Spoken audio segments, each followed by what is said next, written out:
সে কারণে আমাদের ভারতীয় পণ্য বয়কট আন্দোলনের ঠাপ সহ্য করতে না পেরে বিকট একটা শব্দে ফাইটে গেছে আর তার বিসি চারিদিকে ছড়ায় পড়ছে। বিএনপির সিনিয়র যুগ্ম মহাসচিব রুহুল কবির রিজভী ভাই গায়ের চাদর ছুঁড়ে ফেলা ভারতীয় পণ্য বয়কট আন্দোলনের সাথে সহমর্মিতা ঘোষণা করার পর তার কিছু কর্মী ওই শালটাতে আগুন ধরা দেয়। এই ঘটনার পর কাটাল রানীর স্বামী গুজরাটের কসাই মোদি এমন আওলায় গেছে যে সে কাটাল রানীরা বলছে ওই ওকাসোদা আর ওই বোকাসোদা দিয়ে আর কাম হইতেছে না, মাতারি তুই এখন নিতে নেই ব্যাপার। দুর্নীতি করে আর সরকার বিচার করলে তো আর দুর্নীতি করতে নইলে তখন জনগণ চলতে তো ভালো করে। সমগ্র বাংলাদেশের মানুষের ভোট ডাকাতির মাধ্যমেও প্রকাশিত হয়েছে।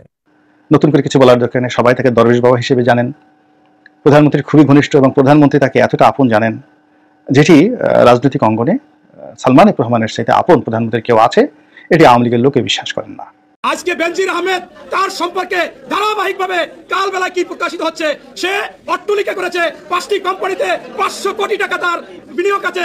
এরপর তার গোপালগঞ্জে এমন সাবানা রিসোর্ট করেছে, সেই রিসোর্টে আপনি যদি থাকতে চান সর্বনিম্ন আপনাকে প্রতিদিন গুনতে হবে 15,000 টাকা। তিনি আর কেউ নন, তিনি হচ্ছেন 2021 সালের 10 ডিসেম্বর গুম ও খুনের দায়ে র্যাব এবং র্যাবের বর্তমান এবং সাবেক 7 সদস্যের উপর যে মার্কিন নিষেধাজ্ঞা দিয়েছিল সেই নিষেধাজ্ঞাপ্রাপ্ত 7 জনের একজন সাবেক পুলিশ প্রধান, সাবেক র্যাব প্রধান জনাব বেনজির আহমেদ, যিনি অসংখ্য গুম খুনের হোতা। একজন রিকশা চালকের বক্তব্য শুনে অবাক সবাই। বর্তমান দেশের পরিস্থিতি নিয়ে একজন রিকশা চালককে একজন সাংবাদিক প্রশ্ন করে, জবাবে যে কথাগুলো বলেছে হয়তো শুনলেই বুঝতে পারবেন। প্রিয় দর্শক শ্রোতা, মূলত আজকে 6টি ভিডিও নিয়ে আপনাদের সম্মুখে হাজির হয়েছি। বিএনপির ভারপ্রাপ্ত চেয়ারম্যান তারেক রহমান অবশেষে বিএনপির জনসভায় লাইভের মাধ্যমে যোগ দিয়ে কিছু কথা বলেছে, আপনাদের সাথে শেয়ার করব। সাবেক আইজি বেনজির আহমেদ তার আলাদিনের চারাক বা গোপন রহস্য ফাঁস হয়েছে, যেটা নিয়ে কিন্তু ইতিমধ্যেই সোশ্যাল মিডিয়ায় তুমুল আকারে আলোচনা সমালোচনা হচ্ছে। প্রিয় দর্শক শ্রোতা, ব্যাপারটি নিয়ে মুখ খুলেছে কাজী হিমায়তুদ্দিন মিশন এবং কি বিএনপির আরও একজন নেতাকর্মী গোপন কিছু রহস্যও অবশ্য ফাঁস করেছে। অবশ্য তাদের বক্তব্যগুলো শুনলে বুঝতে পারবেন। এবং কি প্রিয় দর্শক শ্রোতা, আরও একটি ভিডিও ফুটেজ আপনাদের সাথে শেয়ার করব। ভারতের পণ্য বয়কটের বিষয়টি নিয়ে খুব কড়া ভাষায় কিছু কথা বলেছে প্রধানমন্ত্রী শেখ হাসিনা।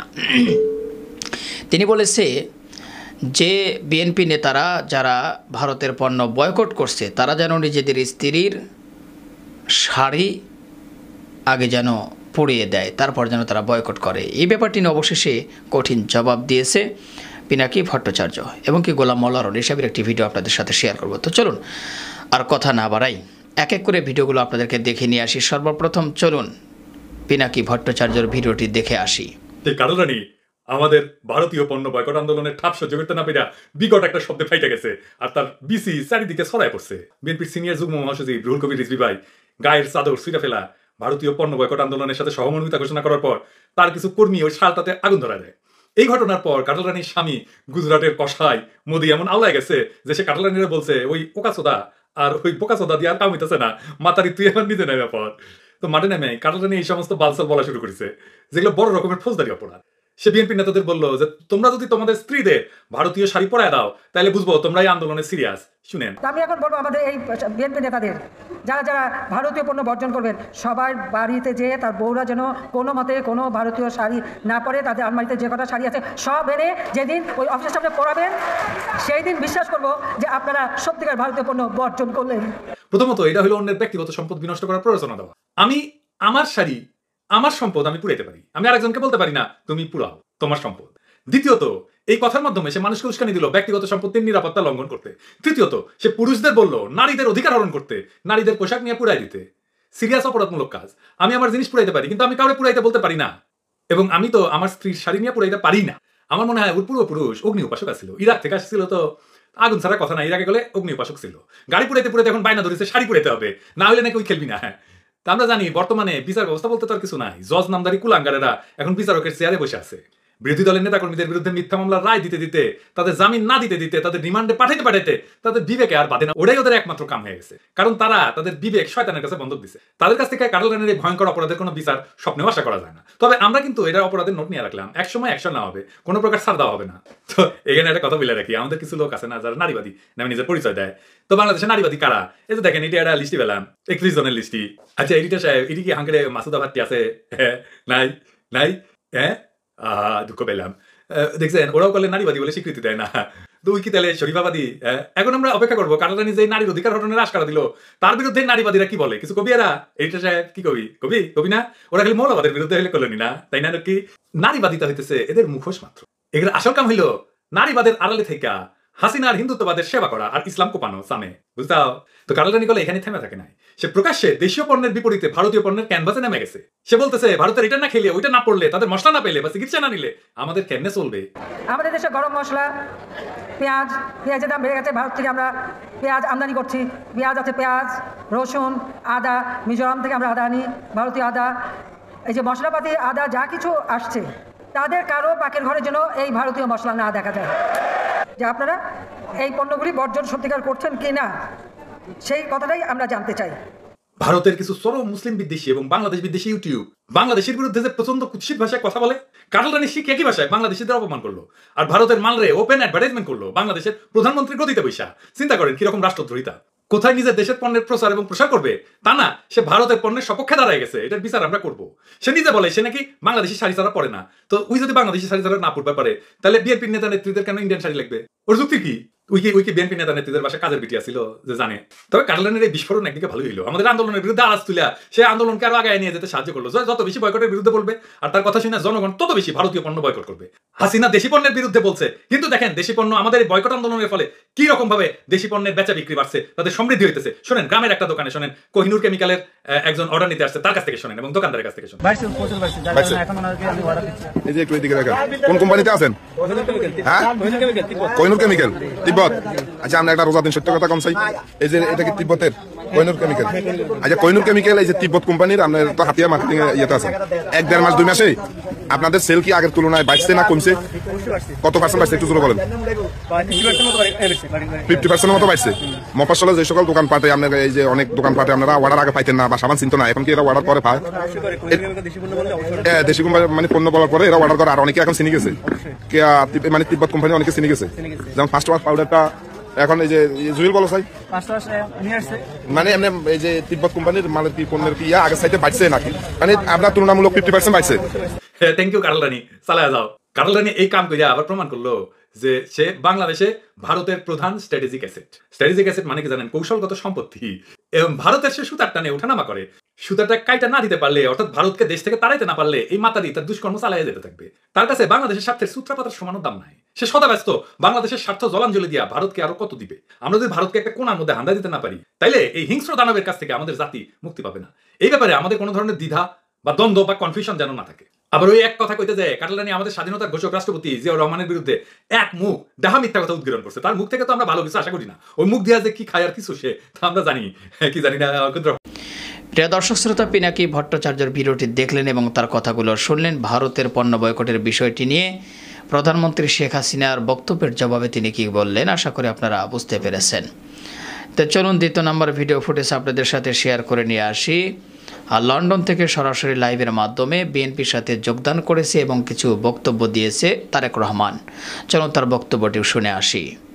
প্রিয় ভাই বোনেরা, এই যে গাজীপুর যে এলাকা কাটে, গাজীপুর মহানগরী বলেন, সমগ্র গাজীপুর জেলা বলেন, এই গাজীপুর জেলার একটি বৈশিষ্ট্য আছে। বাংলাদেশের অন্যান্য জেলাগুলো থেকে একটু ডিফারেন্ট একটি বৈশিষ্ট্য আছে। কি সেই বৈশিষ্ট্য? সেই বৈশিষ্ট্যটি হচ্ছে এই গাজীপুর জেলায় বাংলাদেশের বহু মিল কারখানা ইন্ডাস্ট্রিগুলো আছে এবং সেই মিল কারখানা বা ইন্ডাস্ট্রিগুলোতে বাংলাদেশের বহু শ্রমিক সেখানে কাজ করেন। প্রিয় ভাই বোনেরা, আজকে আপনারা এখানে উপস্থিত প্রত্যেকটি মানুষ কম বেশি আপনারা সাক্ষী আছেন, একই সাথে গাজীপুর জেলার সাধারণ মানুষ যারা, তারাও সাক্ষী আছে যে এই গাজীপুর জেলায় এই যে মিল কারখানাগুলো আছে, এই যে ইন্ডাস্ট্রিগুলো আছে, এই ইন্ডাস্ট্রিগুলোতে কিভাবে আওয়ামী লীগ নামক যে মাফিয়ার দল, ডাকাতের দল, এরা কিভাবে এই মিল ইন্ডাস্ট্রিগুলোতে তাদের মালিকদের উপরে অত্যাচার, নির্যাতন, ভয়, ভীতির মাধ্যমে চাঁদাবাজি করে। জোর করে কিভাবে ইন্ডাস্ট্রিগুলোর বিভিন্ন দ্রব্য সামগ্রী তারা মাঝে মাঝেই জোর করে নিয়ে যায়। প্রিয় ভাই বোনেরা, ঠিক এই যে তাদের বৈশিষ্ট্য, চারিত্রিক যে বৈশিষ্ট্য, এই চারিত্রিক বৈশিষ্ট্য শুধুমাত্র যে গাজীপুর জেলায় তা না, এই চারিত্রিক বৈশিষ্ট্যের এই তাদের যে এই গুণ, এই আওয়ামী লীগ নামক দলটি, সন্ত্রাসী দলটি যে গুণ, এটি সমগ্র বাংলাদেশের মানুষের ভোট ডাকাতির মাধ্যমেও প্রকাশিত হয়েছে। প্রিয় ভাই বোনেরা, আজকে বাংলাদেশের প্রত্যেকটি মানুষ আজকে সাক্ষী, পৃথিবীর গণতান্ত্রিক প্রত্যেকটি দেশ, প্রত্যেকটি মানুষ, প্রত্যেকটি সংস্থা আজকে সাক্ষী যে বাংলাদেশ এই মুহূর্তে, আমাদের প্রিয় মাতৃভূমি বাংলাদেশ আজকে ডাকাতের কবলে পড়েছে। আগেকার আমলে যেরকম গ্রাম দেশে মাঝে মাঝে ডাকাত পড়তো, কোনো বাড়িতে, বড় বাড়িতে বা গ্রাম এলাকায় যেমন ডাকাত পড়তো, আজকে সমগ্র বাংলাদেশের উপরে একটি ডাকাত গোষ্ঠী চেপে বসেছে। বাংলাদেশের মানুষের বুকে অস্ত্র ধরে তারা ক্ষমতা দখল করে রেখেছে। ঠিক যেভাবে গাজীপুর এলাকার ইন্ডাস্ট্রিগুলো, মিল কারখানা থেকে যেভাবে চাঁদাবাজি করছে, ঠিক একইভাবে সমগ্র বাংলাদেশের মানুষের ভোট ডাকাতি করছে, একইভাবে বাংলাদেশের মানুষের ব্যাংকগুলো থেকে অর্থ সম্পদ লুটপাট করে এরা বিদেশে পাচার করে দিচ্ছে। এবং প্রিয় ভাই বোনেরা, আমরা দেখেছি বাংলাদেশের বিভিন্ন কতগুলো সংস্থা, ইন্ডিপেন্ডেন্ট সংস্থা, আমরা দেখেছি কয়েকদিন আগে তারা তাদের তথ্য প্রকাশ করেছে, যেই তথ্যে একদম পরিষ্কারভাবে প্রমাণিত হয়েছে যে এই সন্ত্রাসীর যে দল, এই যে আওয়ামী লীগ নামক যে ভোট ডাকাতের দল, এরা কিভাবে বাংলাদেশের মানুষের অর্থ সম্পদ লুটপাট করে বিদেশে তারা শত শত বাড়িঘর, সহায় সম্পত্তি গড়ে তুলেছে। আজকে জাতির সামনে সম্পূর্ণভাবে এটি পরিষ্কার। প্রিয় ভাই বোনেরা, আমাদের বিগত আন্দোলন সহ বাংলাদেশ সৃষ্টির পর থেকে যখনই গণতন্ত্র পুনরুদ্ধারের যে আন্দোলনই হয়েছে, প্রতিটা আন্দোলনে গাজীপুর জেলার মানুষ গুরুত্বপূর্ণ ভূমিকা রেখেছে। বিগত আন্দোলনের সময় এই অঞ্চলে আমাদের বহু নেতাকর্মী জেল জুলুম, হত্যার শিকার হয়েছে, নির্যাতনের শিকার হয়েছে, কিন্তু তারপরেও তারা থেমে থাকেনি। প্রিয় ভাই বোনেরা, আজ এই যে আমরা একটি প্রহসনের বানরের পিঠাভাগ অনুষ্ঠানের একটি তথাকথিত নির্বাচন কয়েকদিন আগে দেখলাম, সেই নির্বাচনের কিন্তু কয়েকটি বিষয় খেয়াল করতে হবে আপনাদেরকে। সেই নির্বাচনে এই ক্যামেরাম্যান ভাই, আপনি মঞ্চ না, আমাকে সামনের মানুষগুলোকে দেখতে চাই আমি, মঞ্চ না, মঞ্চে তো নেতৃবৃন্দ আছেন, বাট সামনে যারা বসে আছে আমি তাদেরকে দেখতে চাই। আপনি ক্যামেরাটাকে ঘুরান, উল্টা ঘুরান, একদম উল্টা ঘুরান। জি, আমাকে যেই ক্যামেরাটা ফিট করছেন সেই ক্যামেরাটা পুরো ঘুরান, মানুষদের দেখতে চাই। ওইটা না, স্ক্রিনে তো আমি আছি, একদম ঘুরান, পুরো ঘুরান, একদম পিছনে দেখতে চাই আমি, পুরো লম্বা একদম পিছনে দেখতে চাই। রাইট, এইভাবে রাখেন দয়া করে, তাহলে আমি সব মানুষ দেখতে পাচ্ছি। এখন প্রিয় ভাই বোনেরা, আজকে এই গাজীপুরের মানুষ ভূমিকা রেখেছেন।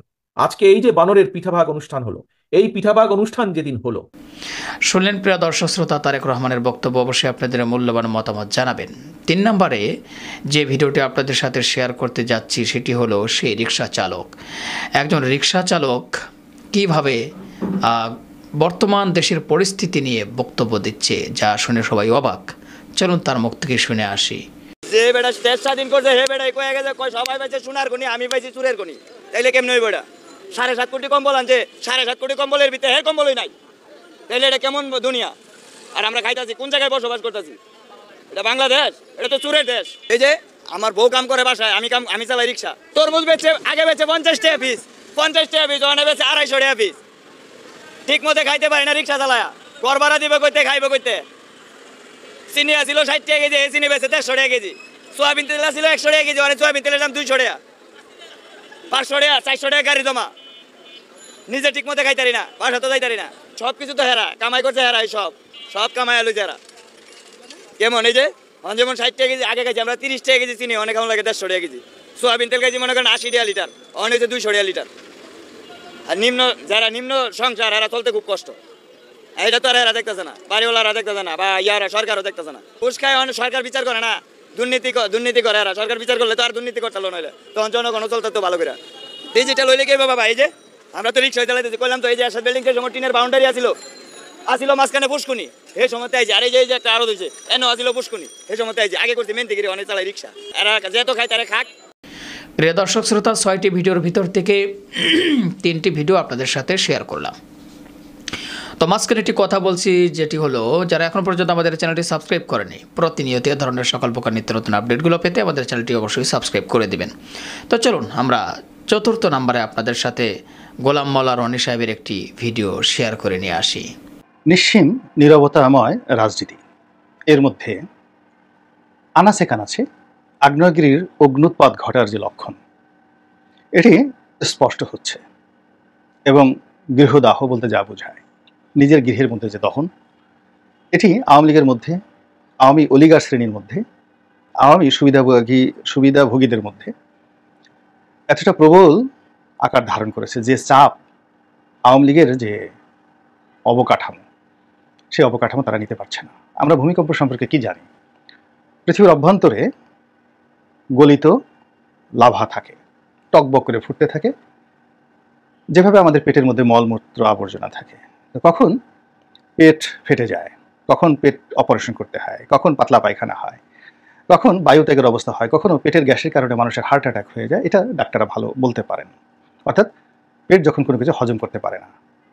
আবার ভূ অভ্যন্তরে যখন সে আগ্নেয়গিরির যে লাভা, এটির উত্তাপ খুব বেশি বেড়ে যায় এবং পৃথিবীর মধ্যে অভ্যন্তরে যে প্লেটগুলো রয়েছে, বিভিন্ন ধাপ রয়েছে, টায়ার রয়েছে, স্তর রয়েছে।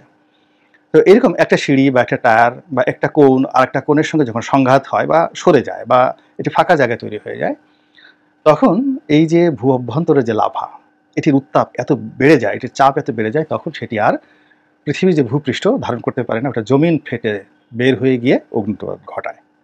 সিমিলারলি আমাদের এই পৃথিবীতে যে সুনামি হয় একই কারণে, ঘূর্ণিঝড় হয় একই কারণে, বাতাস উত্তপ্ত হয়ে পড়ে। এটা ধরুন 2-3-4 বর্গমাইল এলাকার বা 10 বর্গ কিলোমিটার এলাকার বাতাস, ওই বাতাসের একটা নির্দিষ্ট তাপমাত্রা রয়েছে।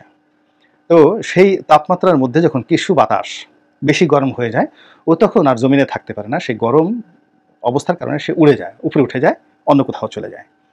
ফলে ওই বাতাসের যে জায়গা, সেই জায়গাটি দখল করার জন্য অন্য ঠান্ডা বাতাসগুলো যেভাবে দৌড়ে আসে, ওটাই ঘূর্ণিঝড়। তো এখন এই বাংলাদেশে এরকম কিছু সুনামি, এরকম কিছু অর্থনৈতিক ঘূর্ণি, এরকম কোনো অগ্নুৎপাতের যে লক্ষণ কীভাবে ফুটে উঠেছে তার বাস্তব প্রমাণ আপনারা ইতিমধ্যে টের পেয়েছেন। তবু আমি বলি, বাংলাদেশের 3 জন আলোচিত ব্যক্তি, সমালোচিত, বিতর্কিত, নিন্দিত, কারো কারো কাছে হয়তো নন্দিতও বটে। 1 নম্বরে সালমান এফ রহমান। নতুন করে কিছু বলার দরকার নেই, সবাই তাকে দরবেশ বাবা হিসেবে জানেন। প্রধানমন্ত্রীর খুবই ঘনিষ্ঠ এবং প্রধানমন্ত্রী তাকে এতটা আপন জানেন, যেটি রাজনৈতিক অঙ্গনে সালমান এফ রহমানের সাথে আপন প্রধানমন্ত্রী কেউ আছে, এটি আওয়ামী লীগের লোকে বিশ্বাস করেন না। তো সেই সালমান এফ রহমান কী করেন বা না করেন বড় বিষয় নয়। তিনি এখন মক্কাতে আছেন ইহতেকাফ করার জন্য, এবং তার ভেরিফাইড যে ফেসবুক আছে সেখান থেকে তিনি যে স্ট্যাটাস দিয়েছেন, সেখানে তিনি বলেছেন যে বাকি কয়দিন তিনি ইবাদত করবেন, বন্দেগী করবেন, এবং কাবা শরীফের ইমাম সাহেব যেখানে বসে ইবাদত বন্দেগী করেন বা যেখানে বসে নামাজ পড়ান, ঠিক তার কাছাকাছি একটি জায়গাতে তিনি থাকবেন। তো তিনি এই কথাটি কেন বলেছেন আমি বলতে পারবো না। চমৎকার একটি সাদা পোশাক পরে তারপরে সুন্দর একটা ছবি তুলে তিনি সেটি দিয়েছেন। এবং অনেকেই আপনারা জানেন যে মক্কাতে অনেক যে দামি যেইগুলো অ্যাপার্টমেন্ট রয়েছে, বাড়ি রয়েছে, বাঙালিরা কিনেছে, তার মধ্যে 2 জন ব্যক্তির বাড়ি নিয়ে খুব আলোচনা। একজন হলো জনাব সালমান এফ রহমান, তার মক্কাতে যে 5 স্টার একটা হোটেল আছে কাছাকাছি, আমি এক্স্যাক্টলি নামটা বলতে পারবো না, তবে সবচেয়ে দামি, এটিকে জমজম টাওয়ার না অন্য কোন টাওয়ার আমি বলতে পারবো না, সেখানে খুব বড় লাক্সারিয়াস একটি অ্যাপার্টমেন্ট তার আছে। তিনি সেখানে যান, উমরা করেন বা তার আপনজন যারা আছেন ওখানে বসে ইবাদত বন্দেগী করেন কাছাকাছি থেকে। বছর অন্য সময় মিশরীরা বা অন্যকে ভাড়া দেয় বা তিনি দেন কিনা বা খালি থাকে কিনা জানি না, বা তারা আছে, এটা পত্রপত্রিকায় ওরকম আসেনি, বাট আমরা জানি। আরেকজন লোকের আছে, সেটা হলো জনাব মোসাদ্দেক আলী ফালু, বেগম খালেদা জিয়ার একসময় রাজনৈতিক সহকারী ছিলেন, পলিটিক্যাল অ্যাসিস্ট্যান্ট ছিলেন, সংসদ সদস্য ছিলেন। তো এই 2 জন ব্যক্তি তারা সময় পেলেই মক্কাতে যান, তারা সময় পেলেই উমরা করেন এবং এই কাজ করে তারা তৃপ্তি লাভ করেন। আমি আর বাকি কিছু বললাম না। দ্বিতীয় ঘটনাটি যাওয়ার আগে সেটি হলো যে এখন এই যে সালমান এফ রহমান সাহেব এত সুন্দর একটা চেহারা নিয়ে, শুরুতে তিনি একটা স্ট্যাটাস দিয়েছেন, মানুষ এটা নিয়ে শেয়ার করে, কমেন্ট করে তছনছ করে ফেলছে, পুরো রোজার মাসকে গরম করে ফেলছে। বাংলাদেশের যে কোনো যাকে বলা হয় চমকপ্রদ ঘটনা, এখন যদি বাংলাদেশে মিস্টার জো বাইডেন আসতেন, আরও কিছু, জো বাইডেন আসলে কিছুই হতো না। মানে এখন যদি দেখা গেল জন এফ কেনেডি কবর থেকে উঠে এসে আমেরিকাতে আসতেন, তারপর বাংলাদেশে বেড়াতে আসতেন, এরকম তখন যেরকম একটা অবস্থার সৃষ্টি হতো, এরকম একটা উৎসবমুখর পরিবেশ বা অতি আশ্চর্য রকম ঘটনা যদি বাংলাদেশে ঘটে, সেক্ষেত্রে যা অবস্থা হয়, সালমান এফ রহমানের সেই স্ট্যাটাসে এখন সামাজিক মাধ্যমে তোলপাড় হচ্ছে। পজিটিভ না নেগেটিভ এটা আপনাদের বিষয়। দ্বিতীয় যে বিষয়টা হলো পুলিশের আলোচিত সমালোচিত ইন্সপেক্টর জেনারেল বা আইজি বেনজির। জনাব বেনজির তিনি রিটায়ার্ড করেছেন, তাকে নিয়ে ক্ষমতায় যখন তিনি ছিলেন অনেক আলোচনা হয়েছে, ক্ষমতায় থেকে যাওয়ার পর আলোচনা হচ্ছে। সম্প্রতি কালের কণ্ঠ নামক একটি পত্রিকাতে তার অনেক টাকা পয়সা, বাড়ি গাড়ির একটা ফিরিস্তি প্রকাশিত হয়েছে এবং সেখানে বলা হচ্ছে যে অঢেল অর্থ সম্পত্তি তার আছে, আর ইঙ্গিতে বোঝানো হচ্ছে যে সে অনেক অনেক।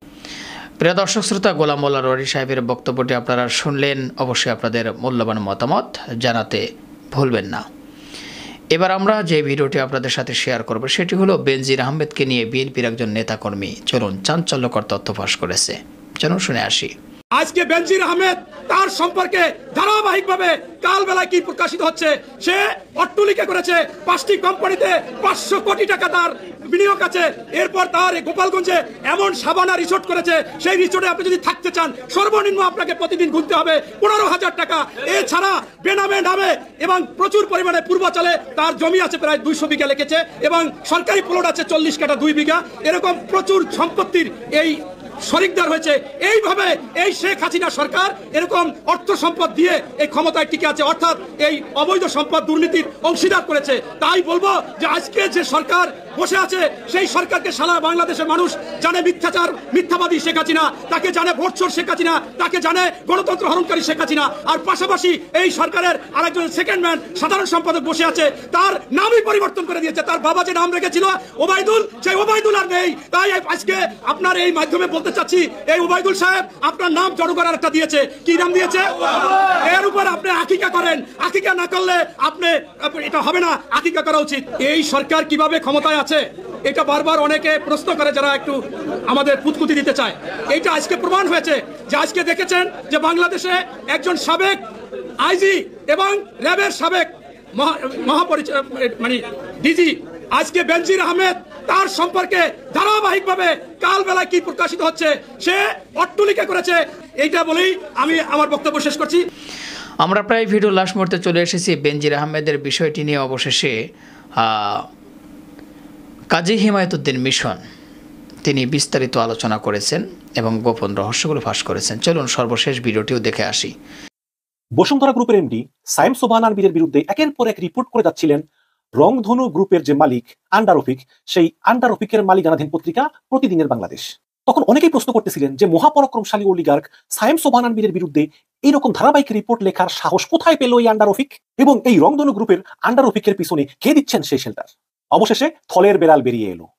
এখন দেখা গেল যে এই রংধনু গ্রুপের আন্ডার রফিকের পিছনে যে শেল্টার দিচ্ছেন তিনি আর কেউ নন, তিনি হচ্ছেন 2021 সালের 10 ডিসেম্বর গুম ও খুনের দায়ে র্যাব এবং র্যাবের বর্তমান এবং সাবেক 7 সদস্যের উপর যে মার্কিন নিষেধাজ্ঞা দিয়েছিল সেই নিষেধাজ্ঞাপ্রাপ্ত 7 জনের একজন সাবেক পুলিশ প্রধান, সাবেক র্যাব প্রধান জনাব বেনজির আহমেদ, যিনি অসংখ্য গুম খুনের হোতা। এবার বর্তমান সরকারের অন্যতম অলিগার্ক বসুন্ধরা গ্রুপের সায়েম সোবহান আনবির তুলে আনলেন বেনজির আহমেদের দুর্নীতির বিশাল তথ্য।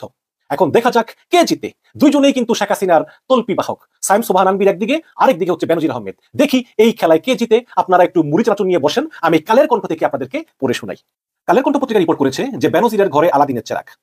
ঢাকা মাওয়া এক্সপ্রেসওয়ে ধরে ভাঙ্গা চৌরাস্তা থেকে টাকেরহাট হয়ে সামনে এগুলেই গোপালগঞ্জের শাহাপুর ইউনিয়নের বৈরাগী টোলগ্রাম। নিভৃত এই পল্লীর মাঝে গড়ে তোলা হয়েছে সাভানা ইকো রিসোর্ট নামে এক অভিজাত ও দৃষ্টিনন্দন পর্যটন কেন্দ্র, যেখানে এক রাত থাকতে গেলে গুনতে হয় অন্তত 15,000 টাকা।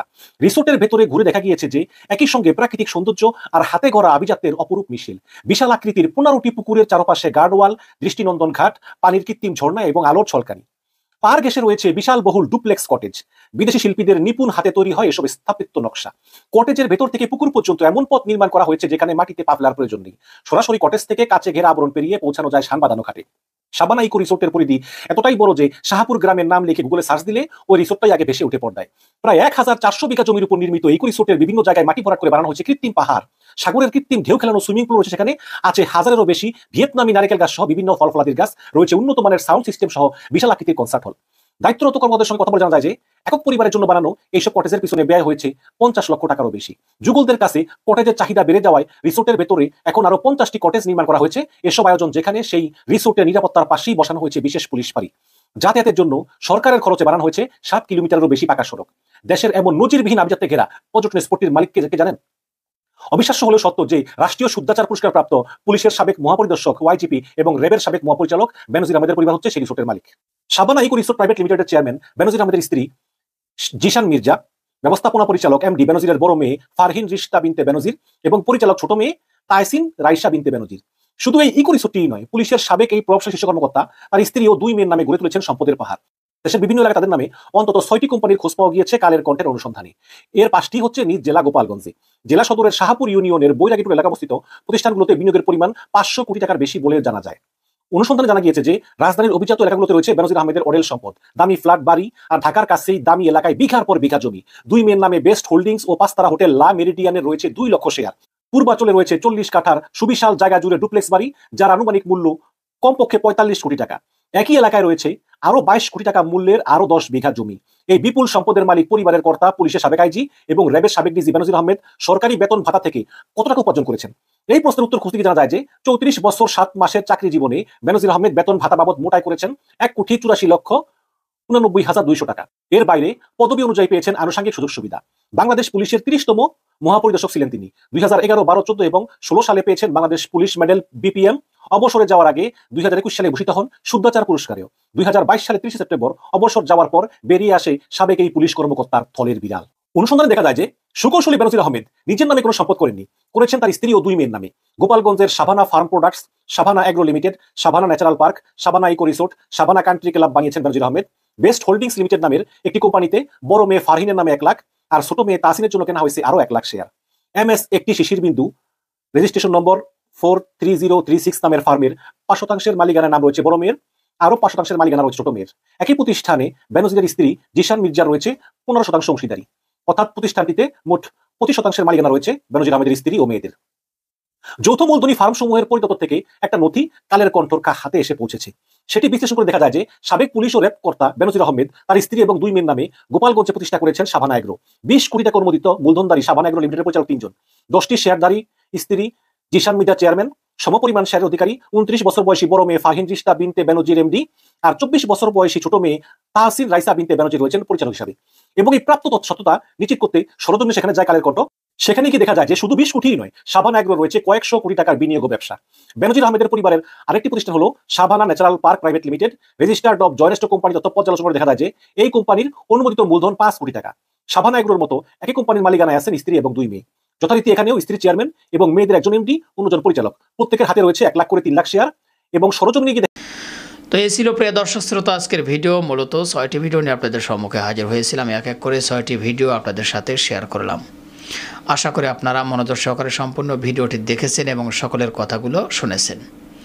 তো এবার অবশ্যই আপনাদের মূল্যবান মতামত জানানোর পর অবশ্যই আপনাদের মূল্যবান মতামত ভিডিওর কমেন্ট বক্সে জানাতে ভুলবেন না। পারলে ভিডিওটি শেয়ার করে সবাই দেখা এবং শোনার সুযোগ করে দিবেন। আর আমাদের এই চ্যানেল এখন পর্যন্ত যারা সাবস্ক্রাইব করেনি, প্রতিনিয়ত এ ধরনের সকল প্রকার নিত্য নতুন আপডেটগুলো পেতে আমাদের চ্যানেলটি সাবস্ক্রাইব করে আমাদের সাথে থাকবেন। যারা করেছেন তাদেরকে অসংখ্য ধন্যবাদ জানিয়ে ভিডিওটি এখানে শেষ করছি। ভালো থাকবেন সবাই। আল্লাহ হাফেজ।